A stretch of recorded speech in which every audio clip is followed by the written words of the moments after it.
भैया ने एक दिन का समय है, अपनी सहेलियों के साथ में बाचल भैया बाग में घूमने के लिए जा रही है। कैसे चल रही है और कैसा पाप किया है बचपन में, सुनो।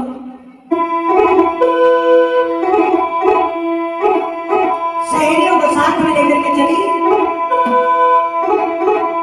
अरे धीरे धीरे बाचल और सखियन के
को साथ में लेकर के और बाग घूमने के लिए चली है। जब बाग में पहुंची है तो क्या देखा है, उस बाग में एक खोह में तोती के अंडे रखे हैं और जब सखियों के साथ में पहुंची तो तोती को अंडों को देख करके बचपन में मैया बाचल ने तो अंडों का विनाश कर दिया, फोड़ दिए। जब अंडे फोड़ दिए तब तक वो तोती आ गई और जब अपने अंडों का विनाश देखा तो वो तोती श्राप देने लगी। क्या कहने लगी है कि हमने तुम्हारा क्या बिगाड़ा था जो तुमने हमारे अंडों का विनाश कर दिया। और आंखों में आंसू भर के वो तोती बोली है,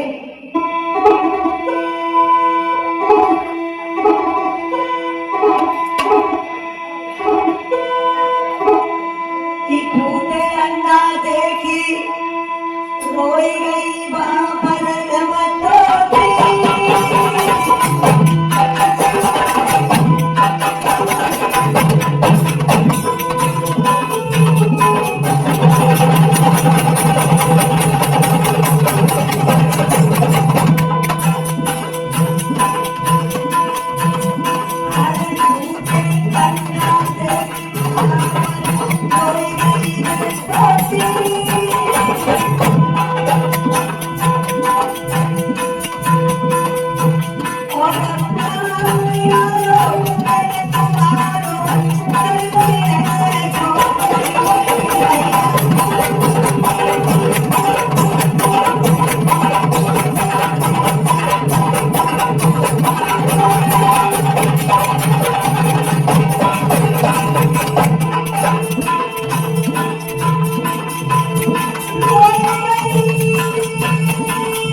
और देखा वहां तोती के अंडे रखे हैं, लेकिन वो बचपना ऐसा था कि वो मैया नहीं समझ पाई कि हम इतना बड़ा पाप करने जा रहे हैं। खेल ही खेल में उन चारों अंडों का विनाश कर दिया। जब चारों अंडों का विनाश कर दिया, तोती आकर के तो जैसे ही अपने अंडों का विनाश देखा तो बुरी तरह से रोने लगी और कहने लगी, हमने तुम्हारा क्या बिगाड़ा था कि तुमने हमारे बच्चों का विनाश कर दिया, और मैं तुम्हें श्राप देती हूँ कि तुम्हें 7 जन्म तक पुत्र की प्राप्ति नहीं होगी, तुमने हमारे बच्चों का वध किया है। मैया वाचन को कई पुरानी बातें याद आ गई कि महाराज जेवर सिंह ने हिरनी के मार मारा गर्भवती, और उसने श्राप दिया। इधर मैया को अपने करे जो बचपन में पाप किया था वो बात याद आ गई कि हमने बचपन में एक पाप किया था। और महाराज परीक्षित, जब पाप का घड़ा जब भर जाता है तो एक न एक दिन फूट जाता है, क्योंकि जो पाप जिसने किया है उसे भोगना पड़ेगा, आज या कल, और कल नहीं तो परसों, ज्यादा दिन बीतने वाले नहीं है। कि पापी का पाप कभी छूटा नहीं है। इधर मैया को कई बात याद आ गई कि हमने बचपन में पाप किया था। इधर धीरे धीरे 12 वर्ष बीत गई, घर में किसी बेटा बेटी ने जब जन्म नहीं लिया तो मैया वाचन एक दिन महाराज जेवर सिंह से कहने लगी, महाराज तुम तो चले जाते हो कचहरी को और हमें ये महल खाने के लिए दौड़ता है, क्योंकि घर में कोई बेटा बेटी अगर जन्म ले लेता तो उसके सहारे से हमारा समय व्यतीत होता रहता। महाराज परीक्षित, मैया बड़ी बेचैन है। इधर महाराज जेवर सिंह कहने लगे, रानी चिंता करने से कभी दुख दूर नहीं होते हैं, दुख दूर होते हैं तो केवल भगवान का भजन करने से। और समझाने लगे, रानी चिंता न करो। और बोले जेवर सिंह,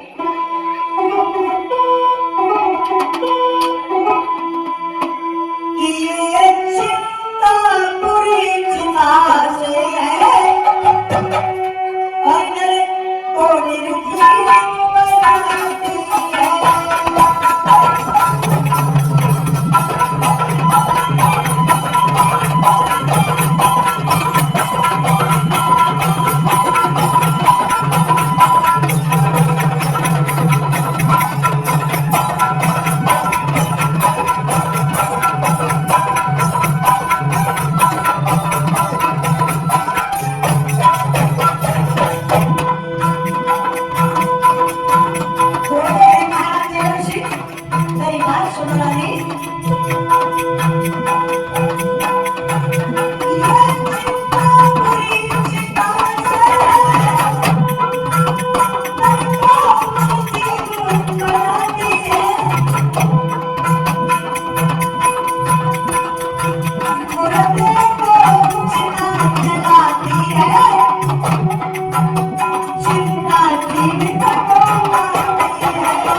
चिंता करने से कभी दुख दूर नहीं होते हैं, दुख दूर होते तो केवल भगवान का भजन करने से।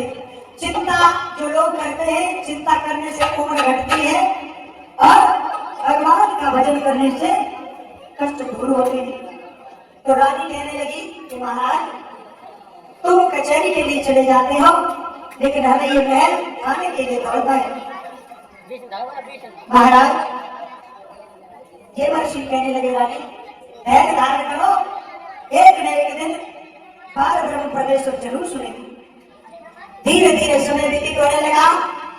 महाराज 12 वर्ष बीत गई, किसी बेटा बेटी ने जब जन्म नहीं लिया तो महाराज देवर्षि एक दिन कचहरी के लिए जाते हैं। जैसे ही महलों से निकले, आगे जाकर के क्या देखा, एक मेहरानी झाड़ू लगा रही है और जैसे ही देवर्षि को देखा 3 बार उसने झाड़ू जमीन में मार दिया और मुंह फेर करके खड़ी हो गई। जब ये दृश्य महाराज देवर्षि ने देखा तो उस मेहरानी से कहने लगे, हे मेहरानी ये क्या बात है जो अभी ये क्या देख रहे हैं? तुम जो देख रहे हो वाला तो सही देख रहे हो। मतलब ये है आपको श्रद्धा नहीं है, आप निर्वंशी हैं। महाराज बात करूंगी सांची, चाहे बेसक लगवा दियो पहलों में फांसी। जब जब देखे त्यागा मुखड़ा, ना मिले अन्न को टुकड़ा। अच्छा, इसलिए आप अपने देखने पर अक्ल हो जाता है मुझे, इसलिए अपने किया समझो मनवा के और जिंदा रखिए। अच्छा, बस हमारा चेहरा देखने से तुम्हें अन्न का धर्म ध्यान नहीं होगा। अच्छा, तो महाराज देवर्षि के सोचने लगे हमारा अगर मुख देखने से इसे अन्न प्राप्त नहीं होगा तो इस जीवन से तो मर जाना रहता है। हमारी प्रजा हमारा चेहरा देखने से इतना नफरत करती है। मेहरानी की ये शब्द सुने तो महाराज देवर्षि के मन में विचार आया कि इस जीवन से तो मर जाना बेहतर है कि हमारी जनता हमारा मुख न देखने से कितने कष्ट भोगेगी। वापस लौट आए, कचहरी जाना भूल गए और आकर के जैसे ही मैया बादशाह ने पूछा कि महाराज आप तो कचहरी के लिए गए थे, क्या बात हो गई तो वापस लौट के आ गए? आंखों में आंसू है और महाराज देवर्षि कहने लगे रानी हमारा यह मुखड़ा देखने से हमारी प्रजा को अन्न का दाना भेंट नहीं होगा, एक टुकड़ा नहीं भेंट होगा। इस जीवन से तो रानी हमें मर जाना बेहतर है। कहने लगे रानी सुनो मेरी बात। तो क्या बोले हे महाराज?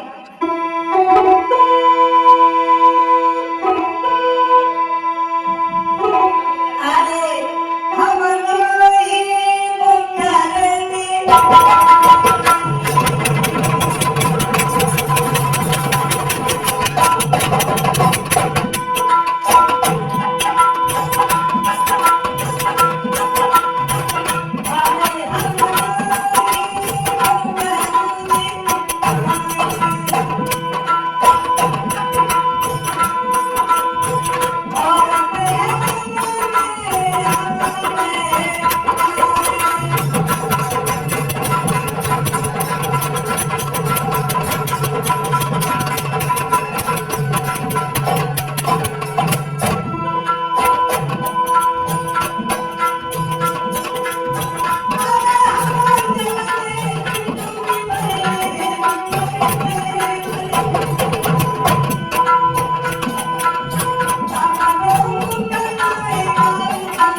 हम जीवित नहीं रहेंगे, इस जीवन से तो मर जाना बेहतर है। तो रानी क्या कहने लगी महाराज, अगर तुम मर जाओगे तो इससे पहले हमें जेल दे के फांसी दे के बाद तो तुम जब नहीं रहोगे तो हमारा इस जीवन में क्या होगा?